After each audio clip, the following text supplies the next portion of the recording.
Coming up next on the Jeff Crilley Show, you're going to meet a global thought leader in the world of AI. It's the great Matt Rosen. He's on my show for the third time. His journey just ahead.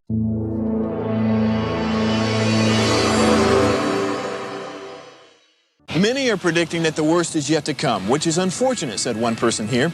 Until now, they've enjoyed the reputation of being the nation's icebox. Watched a burglar in his home this morning by webcam. As a journalist of over 25 years, stories are what make my world turn. Reporting live from the Dallas newsroom tonight, Jeff Crilley, Fox 4 News. But in 2008, I took the jump from my familiar life and started a PR firm from my home. We're talking about anyone with a camcorder like the one I'm using becomes a television network. We started slowly growing the company, and we now have over 100 clients, and we've branched into the world of live digital broadcasting. I now own 8 different TV studios and have a huge team, and the stories that I now get to share are sometimes the most important of my life.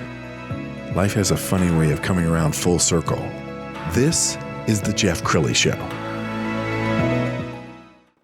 Well, AI is the wild, wild west. It changes every single day, and in order to go through this wild west, you need a tour guide, if you will, and that's my next guest. Matt Rosen is in the studio again. He is the founder and CEO of Allata. Thanks for coming on the show. Yeah, thanks for having me on again, Jeff. Yeah.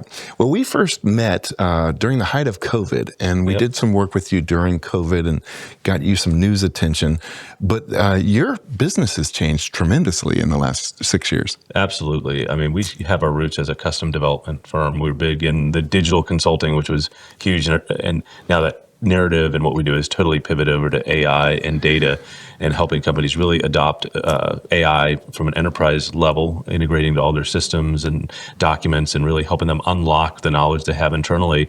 They have to structure their data, and we still do a lot of our custom development, but it's all AI driven. So we're developing solutions for people faster than ever before. Yeah. Well, it feels like the AI gold rush because now there's an AI expert on every street corner.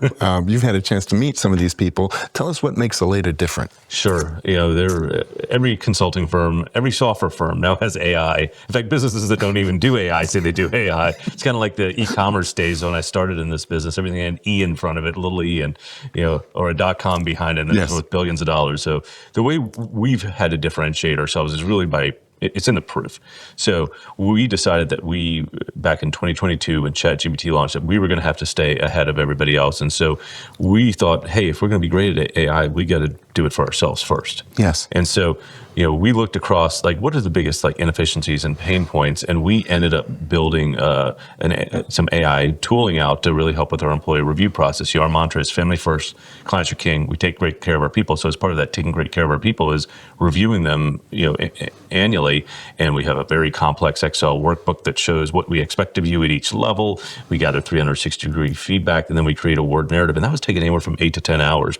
Wow. 350 employees now globally. Yeah. That's a lot of time and effort went into writing reviews that oftentimes weren't that great. And so by using AI to help the reviewer or the mentee work with AI, we were able to take that time down to like 30 minutes. So we estimated savings of like $500,000 a year. Wow. Across our organization, which is huge. And it gives people, and the reviews are way better and people like them more. Yes. And so we started enabling other parts of our business with that AI platform. And then what we did is we started showing clients what we've done. So instead of just saying we do AI, we're like, let me show you what we've done. Let me show you the business results it had, so that we had a lot more credibility in going to our clients and say, we can help you too. The hard part is just identifying what is the biggest problem you're trying to solve. And as people are coming up to speed, helping them understand what problems are best suited to be solved with AI versus other means. Let's pull up Matt's website, and as we scroll down the website, why don't you talk about your ideal client? Is it a company size? Is it small, mid-size, large? Yeah, we have clients that are startups. We have some of the Fortune 500, but I'd say our ideal clients usually range in about $250 million to about $5 billion in revenue. So they've got a good leadership team in place. They view technology as a strategic enabler of their firm. They're looking to transform with AI, and we can usually go in and have a pretty outsized impact for a firm our size, helping them figure out really where to start. Because I think there's a lot of noise out there, and it's changing so fast. I mean, every day, different model providers are releasing something new, and we're staying ahead as a firm and really trying to help our clients really surf these waves of change that are coming faster than anything we've ever seen as a human race. Tell us one of your favorite success stories so far. Yeah, so I've got to do 2 recent startups. One is a tool called Relay, which is a software for the multifamily real estate space. If you're building out an old garden-style 80s style apartment and you're building it out and getting money from a draw from a bank, or let's just say there's a flood and you need insurance claim money, we helped a multifamily operator develop a tool called Relay, which helps them get money faster for both insurance claims and development. And another story is Sportsmo. You had Chayton on the show. He developed an idea to have in-game micro donations for NIL to help schools that don't have big check writers get money from their alumni. Both of those application development initiatives would have cost in the millions of dollars, and we were able to do it well under what it would have normally cost using AI to help speed the development. So it allowed both of these entrepreneurs to get their dreams to market faster and out in the marketplace so they could start getting clients on them. And we would not have been able to do that before the advent of that technology. I was asking you before the show how you use it in your daily life, and you mentioned a family meal plan. Yeah, so in my personal life, I'm a big fan of a tool called Lovable, and Lovable allows you to quickly build applications. It actually uses the Anthropic models behind the scenes, but I have 2 daughters that are teenagers and a working wife who's a doctor, and so every week we would get together, and on Sundays as we plan the week, like, what do we want to eat? And they got tired of eating the same thing, and they complained there weren't any meals. And so we're lucky enough to have a nanny that's been with us for 15 years who helps shop and helps me cook. And so I basically uploaded all our recipes, uploaded a bunch more, put some health scoring behind it. The kids and my wife get to vote what they want, and then it creates a shopping list that deducts what we have in the pantry. People have said I should take it to market as an app, and I'm not a B2C guy. I'm a business-to-business type of guy, but yeah, it's great. So I have this family meal planner app there every week. People are like, what do we eat? I'm like, go check the app. It's in there. What's in it? Well, click the recipe. You have a very popular podcast on our network. We're going to show your YouTube page as we scroll down. You were telling me that you're celebrating 60 shows? Yeah, right after this, it'll be 60 episodes. That's incredible. What kind of guests do you like to feature on your show? I like people who have been through tough times and emerged stronger on the other side, which is a lot of business owners, executives. We've had some special forces. Would like to have more people from the healthcare and maybe first responder space. Had a few school teachers, some influencers, some coaches. So just anyone who's got a good story. It's called the Grit Mindset. So it's all about people who have persevered some challenging times and emerged stronger. And I know I'm blessed to know a lot of really great people, and want everyone to know their stories. And I was blessed enough to be asked to be on your show. Yeah, I think you were guest 13 or 14. I was, and I got to tell you, I was a little uncomfortable because I'm used to being. You're not used to being on the other side of the chair. Let's talk about myths, because when I get up in the morning to look for news stories, I see so many negative headlines about just it's going to take jobs, or employees don't know how to use AI. What are some myths about AI? So I will say that the people that are driving AI, that's the Sam Altmans, the Dario Amadeus that run Anthropic, they've done a terrible job on the narrative.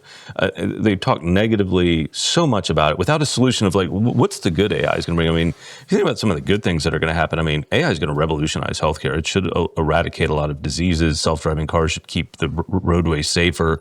There's a lot of great things it's going to do, but it is going, you always see the disruption first in any technological revolution. And I think the worry that it's going to displace all work and everyone's going to be out of a job. But you know what? Humans crave being around one another. Starbucks actually tried to automate everything, and they're actually hiring more baristas and bringing people because they want people to sit in the store. People want that human interaction. So it's going to vary industry by industry, and there are going to be jobs lost as a result of AI doing the work. But there's going to be a lot more opportunity created. I would just say it's not yet as clear where those opportunities are going to be. But what I would say to the audience that's listening out there, if you're not out there playing with ChatGPT or Anthropic's Claude or Google Gemini, you need to sign up today. It's free. You actually get better models if you pay a few bucks a month. I've got all 3. I play with them constantly. I try and figure out what their capabilities are. They launch something new like every week. It's truly an amazing time to be in technology. And the great thing about these models, people are like, well, I don't know where to start. It's like, just go to the model and ask what it can do for you. You can use AI to teach you AI. Yes. And so, but in the news, you do hear a lot of negative things. AI does require a lot of power and water. And so you see a lot of negativity around data centers. But, this is a race, and, China's investing heavily in AI, and we're frenemies. It is very important that we keep up. And so banning data centers and banning AI and making it restrictive is not a good thing. This technology is here to stay. You cannot put your head in the sand. If you're a business owner listening to this, like if you're not starting to empower your employees with it, you're going to fall behind, because the haves and have-nots in AI, the gap is growing wider and wider, and this is not a fad. Yeah. Well, we were talking before the show, in the early 1900s, the car came along, and I'm sure the horse and buggy people were nervous, but some said, no, we'll always need a horse and buggy, and that doesn't exist anymore. No. Henry Ford's great quote was, if I asked them what they want, they said faster horses. So things are coming quicker than ever before. So, one of the things that we've been advising our clients on is we built this. You asked, where do I use AI? We have our own AI accelerator we built. We call it Allata Bot. David Romeo, our VP of Innovation, named it. He's not a marketing guy. But every day I log in and I'm like, hey, tell us about our sales pipeline. Tell me what's going on with projects in the company. Tell me about my day. And it scans our CRM. It scans our time, expense, and billing system. It scans my Outlook. And it helps me get prepared for the day. What would have taken me 20, 30 minutes to search through systems and my inbox, AI generates to me. In fact, I could have it send it to me every morning if I wanted to. Yes. It eliminates the need for me to log into all these different things, and then I can focus on the important things, which is serving our clients, our people, and ultimately my family. How are colleges and universities doing? I mean, are they preparing our young people for an AI workforce? I don't have a kid in college right now, but based on the conversations I've had with my friends' children that are in college, I'm advising a number of them on what to do. I don't think they are. I think they're still teaching, especially in the computer sciences, like C++ and Python, which is a coding language you need for AI. But like using the engines, I think schools are struggling with how much do we let kids use them. This is not, my daughter's in 6th grade at DISD, all the engines are blocked. Like she can't get to ChatGPT or Gemini or they won't allow it. And it's like, these kids are growing up in a generation where they're going to need to know how these tools work. And luckily, my daughter has another computer, so she can access it from her home computer, but not all kids have that. And again, you get back to this haves and have-nots. Luckily, you can access all these things on a phone, and most people have access to a smartphone. But I think colleges and universities need to take a hard look at the world they're getting kids ready for. And in the meantime, what I've encouraged, my friends who have kids in college is like, get yourself up to speed, build your own projects, start playing around. Do not wait for the college to do it for you. And again, you can use AI to teach you how to use AI. So you're like, hey, I'm a student studying data engineering. How can you help me do better and get up to speed faster? Yes. And it's I think the fine line they're worried about is, are they going to use it to cheat? Well, it's like they're going to have access to it their whole lives, so it's best to kind of build a curriculum around the tools. Yes. And some are talking about doing oral narratives or different things, but I would say to anyone who's in college out there today, like if you're not playing with AI and getting yourself up to speed on it, you're going to be a little bit behind. I'm expecting anyone that comes out to apply with Allata to have experience coding using AI. Well, if we went back 50 plus years ago and the personal calculator came along, people would be saying, oh, we won't. No one will be able to do math. Well, this is not the case. It's laughable now. Matt, we have about 2 minutes left, so why don't you look into the camera on the left and talk to the company owner who might need to bring you in.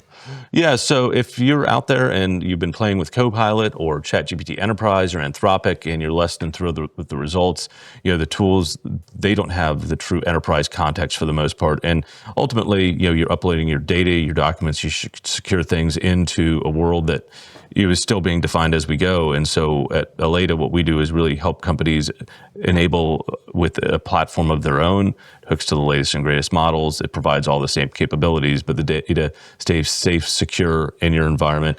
Because one of the things I've found is sometimes I go into Claude and it's down, or ChatGPT is down.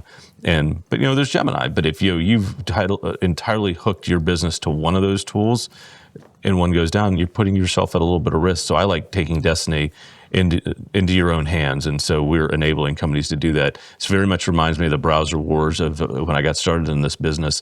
And ultimately, Chrome won. There's a few edge users out there, and it's probably going to be the same way with AI. But right now, people are using 3-4 different tools. No one knows which one's going to win. So empower yourself.